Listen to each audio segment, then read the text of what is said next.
नमस्कार. महाराष्ट्रातल्या तमाम माता भगिनींचे आपल्या TV6 मराठी या यूट्यूब चॅनलवर स्वागत आहे. लाडकी बहीण योजनेबद्दल अतिशय महत्त्वाचं असं अपडेट आलेलं आहे. स्क्रीनवर पाहू शकता बघा. आज 29 नोव्हेंबर लाडक्या बहिणीसाठी महत्त्वाची सूचना बघा. आता लाडक्या बहिणीसाठी महत्त्वाची सूचना आलेली आहे. आजच हे काम करा बघा. आता तुम्हाला हे काम आजच करून घ्यायचं आहे बघा. आता तुम्हाला नेमकं कोणतं काम करायचं आहे ते आपण या व्हिडिओमध्ये पाहणार आहोत. त्यामुळे सर्व महिलांनी हा व्हिडिओ शेवटपर्यंत पाहायचा आहे. सर्वांनी लगेच चॅनलला सबस्क्राईब करून घ्यायचं आहे आणि व्हिडिओला लगेच एक लाईक करा आणि हा व्हिडिओ जास्तीत जास्त शेअर करा. बघा, जर आपण आत्तापर्यंत बघितलं तर तुम्हाला 1500 रुपये प्रमाणे पैसे मिळत होते, पण आता महायुती सरकार पुन्हा आलेलं आहे. त्यामध्ये त्यांनी 2100 रुपये जाहीर केलेले आहे त्यांच्या वचननाम्यामध्ये.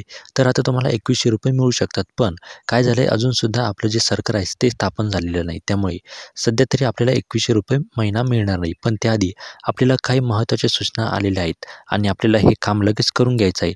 तर आपल्याला जे आहे ते 2100 रुपये मिळून जाईल.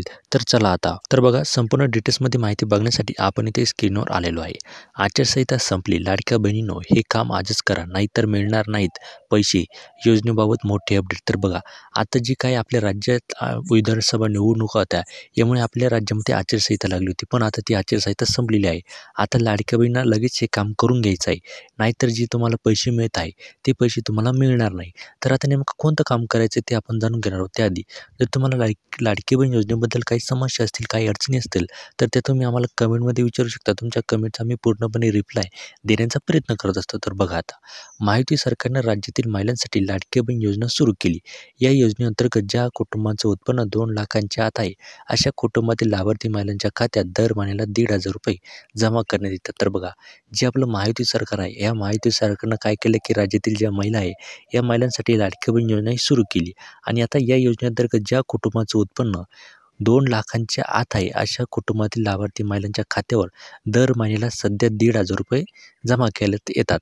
ज्या महिलांचं वय 18 ते 65 वर्षादरम्यान आहे, अशा महिलांना या योजनेचा लाभ दिला जातो. तर बघा, ज्या महिलांचं वय 18 ते 65 वयोगटातील महिला आहे, अशा महिलांना या योजनेचा लाभ दिला जातो. महिलांना स्वावलंबी बनवण्यासाठी ही योजना सुरू करण्यात आलेली आहे. तर बघा, महिलांना स्वावलंबी बनवण्यासाठी ही जी योजना आहे, ही योजना सरकारनं सुरू केलेली आहे. ही राज्य सरकारची एक महत्त्वाकांक्षी योजना आहे. तर बघा, ही जी योजना आहे, ही राज्य सरकारची, महायुती सरकारची एक महत्त्वाकांक्षी योजना आहे. या योजनेअंतर्गत आत्तापर्यंत नोव्हेंबर महिन्यापर्यंतचे हप्ते लाभार्थी महिलांच्या खात्यात जमा करण्यात आलेले आहेत. तर बघा, आतापर्यंत जे नोव्हेंबरपर्यंतचे जे 7500 रुपये सर्व जे हप्ते नोव्हेंबरपर्यंतचे सर्व हप्ते महिलांच्या खात्यावर जमा करण्यात आलेले आहेत.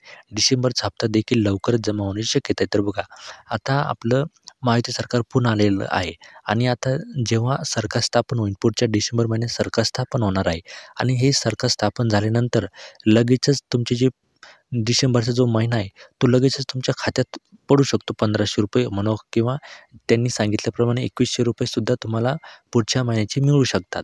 दरम्यान महाराष्ट्र विधानसभा निवडणुकीमध्ये लाडकी बहीण योजना हा प्रचाराचा प्रमुख मुद्दा बनलेला आहे. तर बघा, महाराष्ट्र विधानसभेच्या निवडणुकीमध्ये काय झालेलं आहे की जी लाडकी बहीण योजना आहे, हा जो मुद्दा आहे, हा प्रचारात प्रमुख मुद्दा बनला होता. या योजनेचा महायुतीला मोठा फायदा झाल्यानं निवडणूक निकालानंतर दिसून आलं. तर बघा, या योजनेचा जो महायुतीला मोठा फायदा आहे, हा मोठा फायदा निवडणुकीच्या निकालामध्ये सरकारला झालेला आहे.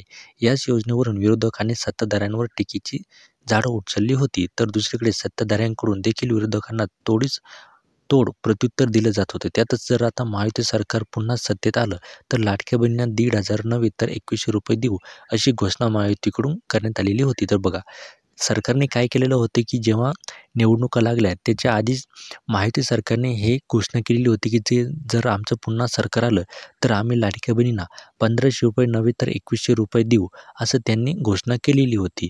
तर त्याच धर्तीवर आम्ही महिलांना 3000 रुपये देऊ, अशी घोषणा महाविकास आघाडीकडून करण्यात आली होती. तर बघा, त्यानंतर महिलांना आम्ही दर महिन्याला 3000 रुपये देऊ, अशी सुद्धा घोषणा महाविकास आघाडीकडून सुद्धा करण्यात आलेली होती. मात्र राज्यात पुन्हा एकदा महायुतीचे सरकार आलं. पण काय झालेलं की पुन्हा एकदा राज्यामध्ये आपल्या महायुतीचं सरकार पुन्हा आलेलं आहे. दरम्यान आता आचारसंहिता संपली आहे. लाडकी बहीण योजनेबाबत मोठी अपडेट आहे. तर बघा, आता आचारसंहिता संपलेली आहे आणि त्यानंतर निवडणुकासुद्धा संपलेल्या आहे. आता या लाडकी बहीण योजनेबद्दल एक मोठी अपडेट आपल्या हाती आलेली आहे.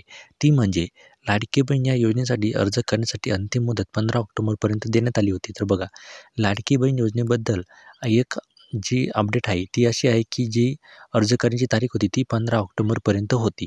त्यानंतर 16 ऑक्टोबरला विधानसभा निवडणुकीचा कार्यक्रम घोषणा झाली आणि आचारसंहिता लागली. त्यानंतर काय झालं बघा, 16 तारखेनंतर लगेच विधानसभा निवडणुकीचा जो कार्यक्रम आहे, या कार्यक्रमाची घोषणा झाली आणि आचारसंहिता लगेच लागून गेली. या योजनेतील ज्या महिलांच्या अर्जाची छाननी बाकी होती, ती तेव्हा आचारसंहितेच्या कचाट्यात सापडली. तर बघा, ज्या महिलांनी ऑक्टोबरमध्ये अर्ज केलेले होते, अशा महिलांना काय झालं, की ज्या आचारसंहिताच्या कचाट्यात सापडल्या. मात्र आता आचारसंहिता संपल्यानंतर उर्वरित अर्जाची छाननी प्रक्रिया लवकरच सुरू करण्यात येणार आहे. तर बघा, आता ज्या महिलांच्या अर्जाची छाननी बाकी होती, अशा महिलांची आता छाननी लवकरच पूर्ण होणार आहे. त्यानंतर लाभार्थी महिलांची अंतिम यादी बनवण्यात येणार आहे. त्यानंतर काय होणार आहे, की लगेच ज्या अंतिम महिलांची जी यादी आहे, ती लवकरच बनवून घेता येणार आहे.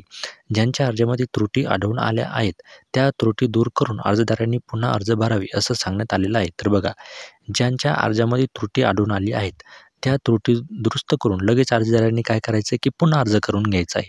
जर अर्जामध्ये काही त्रुटी असतील आणि अर्ज पुन्हा भरला नाही, तर त्यामुळे खात्यात पैसे जमा होण्याची शक्यता कमी आहे. तर बघा, जर तुमच्या अर्जामध्ये काही त्रुटी आढळल्या आणि जर तुम्ही त्या त्रुटी नीट केल्या नाही, तर काय होणार आहे, की जर तुम्ही पुन्हा अर्ज भरला नाही, तर यामुळे काय होणार आहे, की जे तुमच्या खात्यात पैसे जमा होण्याची शक्यता आहे, ती कमी होणार आहे.